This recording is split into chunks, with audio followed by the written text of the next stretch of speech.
Alright, mga Kailanders, tapos na kami mag-fill out ng form. So, hindi ko na napakita yung video kung paano kami nag-fill out ng form. Basta makikita niyo siya sa mga previous videos ko.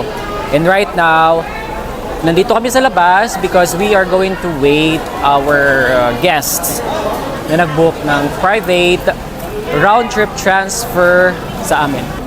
So guys, ito po yung hahanapin ninyo kapag nandito kayo sa may Jettyport. Luxury Sports.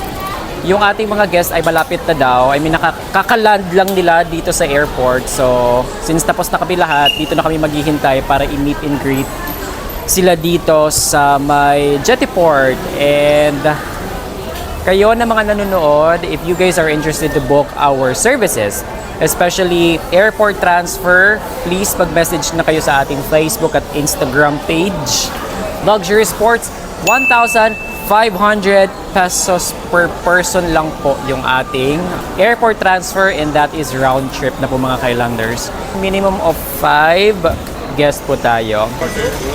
Yung mga portal para sa luggages din nyo kasi baka mabigatan kayo. Okay lang, sure? Thank you. Dito lang tayo, sir, sa loob.